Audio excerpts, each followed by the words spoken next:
Okay, ladies and gentlemen, thank you for joining us for part two. Are we all refreshed and relaxed? Who's had an alcoholic drinky? Yes, you deserve it. It's a bank holiday, isn't it? Listen, we're here raising money for the East Anglian Children's Hospice. Before we crack on, let me welcome John, who's a volunteer and community fundraiser, who is the man behind this. John, can you explain a little bit about where the money will go that we raise this evening? Sure. Well, as you all probably know, each stands for East Anglian Children's Hospices.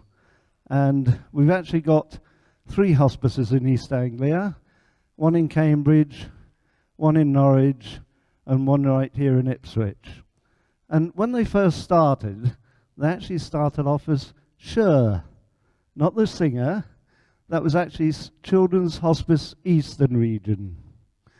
And basically what we do, we look after children that are either terminally ill or have life-threatening conditions. To do all of this costs money, and it actually costs £7,000 per day per hospice to run them. So that's a colossal amount of money. And without the generosity of people like you, we could not do what we do. So I'd like to say a massive thank you to every one of you who's come here tonight, bought raffle tickets, put money in the collection. Whatever you've done is fantastic. And I'd also like to say a big thank you to Wayne for being a fantastic MC. Thank you all very much.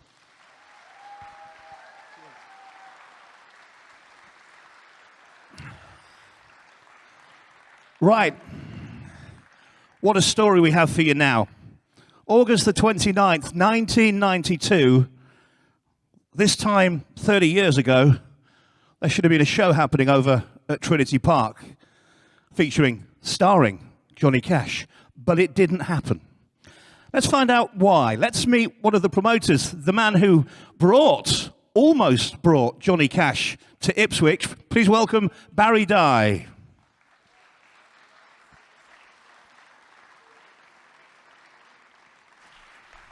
Barry Dye, legendary promoter from here in Suffolk. He brought Tina Turner to Portman Road in 1990. Tell us quite quickly, Barry, why you wanted Johnny Cash, how it came about. Well, it was a promoter who asked me to put the concert on for him. He got a contract with the Trinity Park to do a big concert. He wanted a country concert. And he said, can you suggest a name for it? Well, at the time, obviously, there was no one bigger than Johnny Cash in the country music scene at that time. And he hadn't been to this area for many years, I think, when he did the Regent, or the Gaumont as it was then. So I contacted his management in America, a guy called Lou Robin, who I got on very, very well with, and we got it together. And it was all booked up, spent a lot of time, a lot of hard work, putting it all together, getting the big stage sorted out, all the lighting, the sound, the safety committee meetings we had to go through, security, police, ambulance, you name it, we just had to put it all together. And it was all good to go. You had the hotel booked, the flights booked for Johnny Cash to come here to Ipswich, and he was looking forward to it, wasn't he? Yeah, he was, yeah. Yeah, he was really looking forward to coming back to this area. Can you tell us how much money he was getting paid for the gig, and how much you had to give up front? We had to pay him $25,000 up front.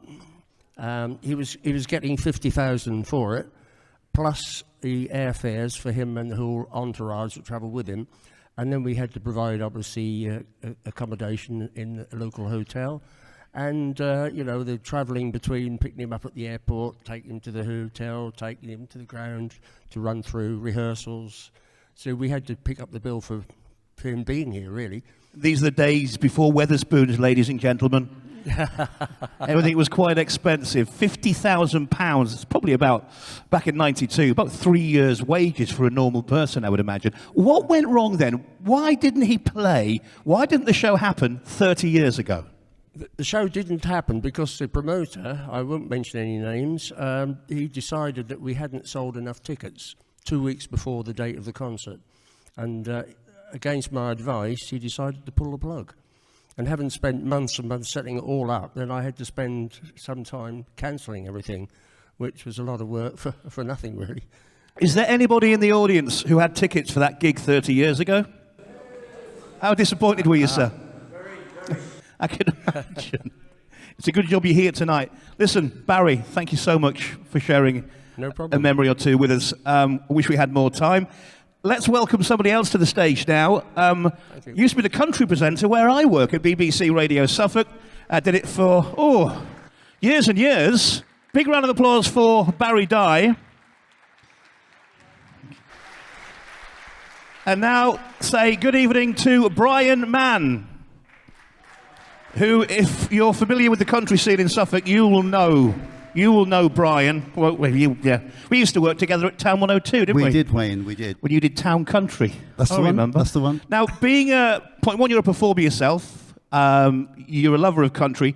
What was it like to speak to Johnny Cash? Because you interviewed him back in 92, prior to him coming here. I certainly did, yes. The interview was from a hotel in Las Vegas, the Desert Inn Hotel, and I remember getting the phone number, and I was put through to reception, and the lady said, just hang on a moment and I'll put you through to Johnny Cash. That must have been a surreal moment. 2 minutes later, I was speaking to my hero. What was his opening words to you?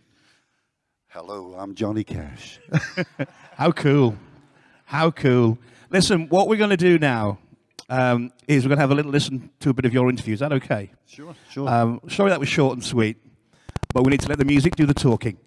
Give Brian Mann a big round of applause. Thank you. Would you like to hear some of this interview? Ladies and gentlemen, this is Johnny Cash ahead of what he thought was going to be a big gig at Trinity Park at the Suffolk Showground. Let's have a listen.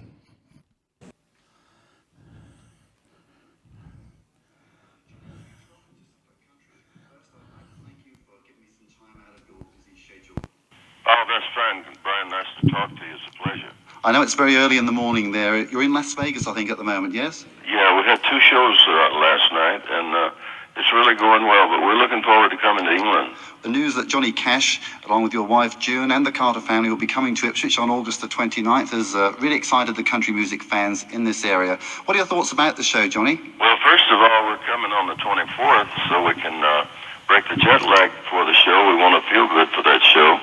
And getting over jet lag is an important part of feeling good, when you're traveling international. And I've thought about this show in Ipswich and all those people coming so far. I think it won't be many years until this will have to be a 2 or 3 day festival, because those people come in for a show, and we're going to give them a show. We're going to give them everything they pay for and ask for. Okay, Johnny, I think it's 37 years in country music, is that correct? That's right. Yeah, and you're billed, as I see here, a legend in country music. How does it feel to be a legend in your own time, Johnny? Well, I don't know really what that means. I don't know what that means. I just know that I'm still doing it, and I still love to do it. Maybe that's what it's all about. It's the longevity, for one thing, and still out there doing it and still loving it. Maybe that's... everywhere we go, from time to time, we poll the audience and ask them what they would like to hear. And I put down a list of my 20 most requested songs.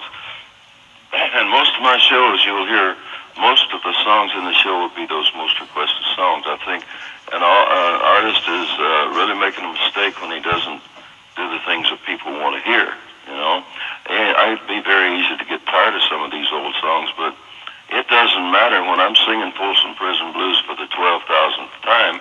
If the audience is loving it, I'm loving it. That song is an extension of myself, and you can't separate the two of us when we're on stage. I love what I do. I love to perform for the people. I love to communicate my songs and ideas and emotions in the songs to those people. And when they respond in kind and throw it right back at me with love, and applause, then it just really turns me on. I just love it. You're coming to Ipswich on August the 29th. You last visited Ipswich, I think, around 1986. Do you have any memories of Ipswich? Yeah, I do. I love performing all of the town. It's Southeast Anglia, right? That's right. And I love coming to that part of England. That's my favorite part of England. And I look forward to coming back to Ipswich. Yeah, well, I've been coming to England since 1958, you know. The first time I played in England was in Manchester on the Marty Wiles Boy Meets Girl show. I did. I Got Stripes and 5 Feet High and Rising. And that's going back a little bit as well, isn't Yeah, it? 58. I go way back.